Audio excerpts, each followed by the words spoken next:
देखिए, इसके पहले वीडियो में हम लोग ऐतिहासिक स्रोत पढ़े थे, जो कि आज भी वैदिक साहित्य जो है वो ऐतिहासिक स्रोत ही है।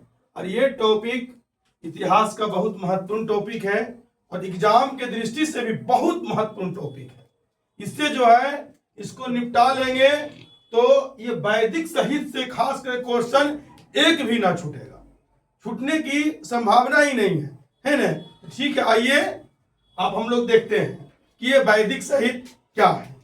इस पे टॉपिक, इस पे बहुत से क्वेश्चन आते हैं, हर एक एग्जाम में क्वेश्चन भर भर के क्वेश्चन आते हैं। और जानते हैं कि जो कुछ क्वेश्चन जो होते हैं, जो कि लगता है कि अगर एक सा पेज में देख लेते तो ये क्वेश्चन सारा बन जाता। वही मानिए एक पेज है, ये आपका है, एक नजर डालिए और कंप्लीट। नजर डालने नहीं, इसको रट्टा मार दीजिए एकदम, क्योंकि आगामी जो 72वीं बीपीएससी आने वाला है उसमें भर भर के क्वेश्चन रहे, है ना। चलिए ठीक है, हम लोग देखते हैं। यह है वैदिक साहित्य। वैदिक साहित्य में सबसे पहले हम लोग वेद के बारे में जानवे करते हैं। बचपन में ही बोलता है, गांव मोहल्ला जाइए, यही रे तो वेद पढ़ो ही की रे। तो ठीक है, वो गांव मोहल्ला की बात है, लेकिन सही में वेद क्या है हम लोग उसके बारे में देखेंगे। देखिए, वेद वेद जो है 4 प्रकार के: ऋग्वेद, यजुर्वेद, सामवेद, अथर्ववेद। ठीक है, 4 वेद हैं। और वेद में जो है ऋग्वेद में 10 मंडल है। ऋग्वेद में कितने मंडल हैं? 10 मंडल हैं। उसमें कुल 1028 श्लोक है, यानी 1028 श्लोक है। उसके बाद हम लोग आते हैं यजुर्वेद। यजुर्वेद में जो है 2 भागों में बांटा गया यजुर्वेद। एक है कृष्ण, शुल्क। याद रखना है, ये क्वेश्चन यहां से भर भर के पूछेंगे कि यही एक ऐसा वेद है जिसको 2 भागों में बांटा गया, वो कृष्ण और शुल्क। कृष्ण को जो है, कृष्ण को गद भाग बोलते हैं, और शुल्क जो हुआ वो पद भाग हुआ। शुल्क पद भाग, देखिए ये आपका हो गया यजुर्वेद। यजुर्वेद को 2 भागों में बांटा गया है, एक है कृष्ण, एक है शुक्ल। ठीक है, कृष्ण वो गध है कहा जाता है, शुक्ल जो है वो पद है। और सामवेद, सामवेद को भारतीय संगीत का जनक माना जाता है। सामवेद जो ये क्वेश्चन जो है करीब करीब एग्जाम में मिलता है ना। बहुत चीजों जो पढ़ा है आपको, तीनों पढ़ाए हैं, तीनों एकदम महत्वपूर्ण समझिए, एग्जाम में डायरेक्ट एकदम आपको परोसा हुआ मिलेगा, है ना। यथर्ववेद, यथर्ववेद 20 कांड। यथर्ववेद को जो है 20 कांड है, उसमें 711 सूक्त है। यथर्ववेद में 20 कांड, 711 सूक्त है। ये चारों जो आपके एग्जाम के बेसिस से बहुत महत्वपूर्ण है। उसके बाद जो है ऋग्वेद, यजुर्वेद और सामवेद। ऋग्वेद, यजुर्वेद, सामवेद तीनों को जब मिलाते हैं तो वो बनता है वेद त्रयी। वेद मतलब वेद, त्रयी मतलब 3। अब 3 को कौन कौन भाई, ये तो क्वेश्चन तुम पूछ सकता है प्रीति, कौन कौन है ना। तो गया ऋग्वेद, यजुर्वेद, सामवेद। अब वेद है, वेद के बाद उपवेद। ठीक है, वेद के बाद उपवेद, जैसे ड्राइवर के साथ उप ड्राइवर, चालक के साथ उपचालक, उसी प्रकार देखिए ऋग्वेद के उपवेद हैं आयुर्वेद। ऋग्वेद के उपवेद हैं आयुर्वेद। इनके जो लेखक हुए वो हुए, रचनाकार बोलिए, धन्वंतरी। उसके बाद यजुर्वेद, यजुर्वेद के उपवेद हैं धनुर्वेद। इसके जो रचनाकार हुए वो विश्वामित्र, विश्वामित्र जी। सामवेद, सामवेद के जो उपवेद हुए वो हुए गंधर्व वेद। सामवेद के उपवेद गंधर्व वेद। इसके रचनाकार भरत मुनि, रचनाकार भरत मुनि। अथर्ववेद के उपवेद हैं शिल्प वेद, जिसके रचनाकार हैं विश्वकर्मा। ठीक है, अब जो है विश्वकर्मा, इसके बाद ये जो है ये इसमें है कि ऋग्वेद के उपवेद कौन है ना। या तो पूछेंगे आयुर्वेद जो है, आयुर्वेद जो उपवेद है वो किस वेद के हैं, कहीं से भी तोड़ मड़ोड़ घुरा फिरा के क्वेश्चन पूछ सकते है ना, इसको तो रट्टा मार लेना। उसके बाद अब वेद है, तो वेद का जो मंत्र है उच्चारण करने वाले भी कोई होंगे, वेद तो रखा नहीं होगा। अब गाड़ी लेंगे तो ड्राइवर भी होगा, है ना, कोई ना कोई तो होगा। तो चल ठीक है, तो वेद ऋग्वेद के जो है मंत्र उच्चारण करने वाले पुरोहित, मंत्र उच्चारण पहले पुरोहित ही करते थे, है ना। तो पुरोहित ऋग्वेद का मंत्र बोलने वाले उच्चारण करने वाले पुरोहित को होत्री कहते। उसके बाद यजुर्वेद, यजुर्वेद के पुरोहित जो मंत्र का उच्चारण करते थे यजुर्वेद के, उन्हें अर्धवयु कहा जाता था, उन्हें अर्धवयु कहा जाता था। सामवेद, सामवेद के मंत्र का जो उच्चारण करेंगे या बोलेंगे जो पुरोहित होंगे उनको उद्गाता कहा जाता था। उनको क्या कहते थे? उद्गाता। उसके बाद अथर्ववेद है, आपके जो अथर्ववेद है उसके मंत्र को बोलने वाला उच्चारण करने वाला पुरोहित को ब्रह्म कहते थे। क्या कहते थे? ब्रह्म। उसके बाद आ गया आपका ब्राह्मण ग्रंथ, ये पुरोहित मतलब ब्राह्मण ही होता है। फिर उसका ब्राह्मण ग्रंथ, ठीक है, फिर उसका ब्राह्मण ग्रंथ है, सॉरी ग्रंथ है। तो ऋग्वेद के ब्राह्मण ग्रंथ हुए ऐतरेय, कौशिकी। ऋग्वेद के ब्राह्मण ग्रंथ हुए ऐतरेय, कौशिकी। उसी प्रकार यजुर्वेद के ब्राह्मण ग्रंथ हुए तैत्तिरीय, शतपथ। यजुर्वेद के ब्राह्मण ग्रंथ जो है वो तैत्तिरीय और शतपथ है। शतपथ जो है वो यज्ञ बल्कय रचना किए थे, शतपथ की रचना जो किए थे यज्ञ बल्कय। उसके बाद आपका है सामवेद, संगीत का जनक, है नहीं, सामवेद। उसके जो है ब्राह्मण ग्रंथ है पंचविश, षड्विश और जैमिनी। ठीक है, सामवेद के जो है ब्राह्मण ग्रंथ है पंचविश, षड्विश और जैमिनी। उसके बाद हम लोग देखते हैं यथर्ववेद। यथर्ववेद के ब्राह्मण ग्रंथ है एक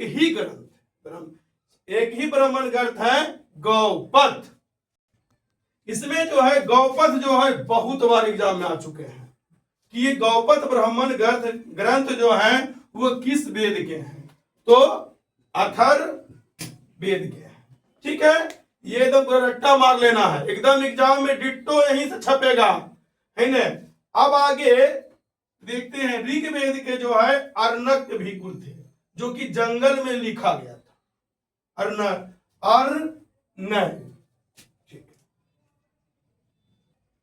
ऋग्वेद के जो थे अरण्यक, जो कि जंगल में लिखा गया था, है ना। ये ब्राह्मण ग्रंथ था, वो जंगल में लिखा गया ग्रंथ था, शांति से बैठ करके जंगल में लिखे थे, है ना, इत्मीनान से। तो ऋग्वेद के अरण्यक कुल 7 है, वेद के कुल अरण्यक 7 है। वेद के कुल अरण्यक 7 है, उसमें ऋग्वेद के अरण्यक ऐतरेय, कौशिकी एवं संख्यायन है। ऋग्वेद के अरण्यक जो है ऐतरेय, कौशिकी और संख्यायन है। यजुर्वेद के अरण्यक हैं तैत्तिरीय, बृहदारण्यक और मंत्रायणी। उसके बाद आपके सामवेद के अरण्यक ग्रंथ हैं छंदोग्य, फिर आपका अथर्ववेद के कोई अरण्यक नहीं, इसका कोई अरण्यक नहीं है। तो आ सकता है, इसको भी ध्यान देना है।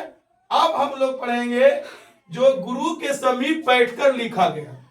ऐसे भी जो गुरु के गाइडेंस में लिखा जाएगा वो तो प्रमाणिक होगा ही, उसमें कोई किंतु परंतु नहीं है। तो ऋग्वेद के जो है, वेद के जो है गुरु के समीप बैठकर कुल लिखा गया उपनिषद था 108। गुरु के समीप बैठकर वेद का जो उपनिषद लिखा गया था टोटल 108 था, लेकिन परमाणविक 12 था। मार्केट में किताब बहुत हैं, लेकिन परमाणविक कुछ ही किताब है ना, सेटिस्फाइड। उसी प्रकार ऋग्वेद के जो उपनिषद हुए वो 8 उसके बाद आपका है यजुर्वेद। यजुर्वेद के उपनिषद है बृहदर्णक। इस आपके यजुर्वेद के उपनिषद है बृहदारण्यक। इस उपनिषद है कंठ उपनिषद है कंठ। फिर मैत्रेयी उपनिषद है एवं श्वेता श्वेतर। उसके बाद सामवेद के उपनिषद केन और छंदोग। अथर्ववेद के उपनिषद हैं प्रश्न, मुंडक और मंडूक्य उपनिषद है ना। अब हम लोग पढ़ेंगे उससे रिलेटेड प्रश्न जो कि डायरेक्ट छपेंगे। तो अगर वीडियो आप देख रहे हैं या तुम लोग को भी कुछ समझ में ना आया तो बोलो, और वीडियो देख रहे हैं तो इसको लोगों के बीच शेयर कीजिए, लाइक कीजिए। अगर आपने चैनल को सब्सक्राइब नहीं किया है तो चैनल को सब्सक्राइब करें। चलिए आइए, कुछ महत्वपूर्ण प्रश्न है वो डायरेक्ट हम लोग प्रश्न पर चर्चा करते हैं। गायत्री मंत्र ऋग्वेद के तीसरे मंडल में है, यानी ऋग्वेद के तीसरे मंडल में गायत्री मंडल है। ओम भूर्भुवः स्वः जो मंत्र है वो उसी में है। उसके बाद आपका है सोम का वर्णन ऋग्वेद के 9वें मंडल में है। एकदम डायरेक्ट क्वेश्चन छपेंगे एकदम, है ना। ऋग्वेद के 10वें मंडल में पुरुष सूक्त में 4 वर्णों का वर्णन है, 4 वर्गों का वर्णन है। ऋग्वेद के 10वें मंडल में पुरुष सूक्त में 4 वर्णों का वर्णन है, जो कि सबसे बाद में जोड़ा गया, जो कि ऋग्वेद में सबसे अब आखिरी है, 10वां है तो सबसे बाद में ही जोड़ा गया होगा ना।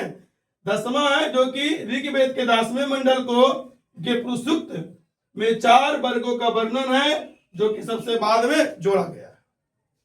अब आते हैं 4 वर्ण कौन कौन थे। पहले ब्राह्मण, दूसरा क्षत्रिय, तीसरा वैश्य, चौथा शूद्र। ब्राह्मण को कहा जाता था कि मुख से जन्म हुआ, क्षत्रियों को भुजा से कहा जाता था, वैश्य को कमर से और शूद्र को पैर से। ये जो ब्राह्मण जो है मुख से, क्षत्रिय जो है जांग से, जिसको क्षत्रिय भुजा से है, वैश्य जो है जांग से और शूद्र पैर से। ये कर्म के आधार पर पहले थे, लेकिन अभी के लोग उसको जन्म के आधार पर गंदा फैला रहे हैं। चलिए छोड़िए, आगे बढ़ते हैं, देखते हैं। फिर सत्यमेव जयते, बार बार क्वेश्चन आता है। सत्यमेव जयते, कोई ऐसा एग्जाम ही नहीं कि क्वेश्चन नहीं मिलता, ये बहुत मिलता है, इंपोर्टेंट है। सत्यमेव जयते ये मुंडोक उपनिषद से लिया गया है। यम नचिकेता संवाद काठोपनिषद से लिया गया। कठोपनिषद से लिया गया। यज्ञ यावल्क या गर्गी संवाद ये जो है बृहदारण्यक उपनिषद से लिया गया है। वसुधैव, वसुधैव कुटुंबकम, ये महोपनिषद से लिया गया है। कहां से लिया गया है? महोपनिषद से। 4 आश्रम का उल्लेख जबलोपनिषद से लिया गया है। 4 आश्रम का उल्लेख जबलोपनिषद से लिया गया है। कृष्ण प्रथम का उल्लेख छंदोग्य उपनिषद से लिया गया। तो ये देखें, ये भी बहुत इंपॉर्टेंट है। ये भी डायरेक्ट छपने वाले, जो भी इसमें है वो डायरेक्ट एग्जाम में छपने वाले हैं। अब हम लोग पढ़ेंगे वेदांग, वेद प्लस अंग, यानी वेद का अंग वेदांग। वेदांग कुल 6 है। कितने हैं? 6 हैं। पहला है शिक्षा, शिक्षा जो है। दूसरा ज्योतिष, तीसरा निरुक्त, चौथा कल्प, 5वां छंद, छठा व्याकरण। तो जब वेदांग है, वेदों का अंग है, तो कौन कौन अंग कौन है? शिक्षा जो है वेदों की नासिका मतलब नाक, वेदों की नाक। ज्योतिष, ज्योतिष जो है वो वेदों की आंख मानी। निरुक्त, वेदों की कान। कल्प, वेदों की हाथ, कल्प वेदों की हाथ। छंद, वेदों के पैर। व्याकरण, वेदों के मुख। ये भी इंपॉर्टेंट है, आते हैं एग्जाम में है। अब हम लोग पढ़ेंगे सूत्र सहित, सूत्र सहित, कल्प सहित। कल्प सहित वे ग्रंथ जिसमें यज्ञ हेतु विधि एवं नियमों का उल्लेख किया गया। कल्प सूत्र में वे ग्रंथ है जिसमें यज्ञ हेतु नियम कानून है न का उल्लेख किया गया है। इसमें उल्लेख है स्रोत, गृह, धर्म और शुल्क। तो ये भी टॉपिक जो है, जैसे पिछले टॉपिक बहुत इंपॉर्टेंट था, ये भी उतना ही इंपॉर्टेंट है। और अगला टॉपिक क्या होगा, आपको जो अच्छा लगे आप कमेंट बॉक्स में कमेंट कीजिए, ताकि अगला टॉपिक हम क्या आपको जरूरत है, नीड है, उसके अनुसार से डाले, है न। और इसको जो है आप वीडियो को लास्ट तक देखिएगा, बने रहिएगा हर एक वीडियो में, तो निश्चित आपकी सफलता है। सफलता कोई नहीं रोक सकती आपकी, है न। तो इसके लिए ठीक है, अगर अच्छा लगा वीडियो लास्ट तक बनिए, लाइक कीजिए, शेयर कीजिए दोस्तों के बीच, और सब्सक्राइब अगर आपने अभी तक नहीं किया है तो सब्सक्राइब कीजिए, बेल आइकन दबाइए। धन्यवाद।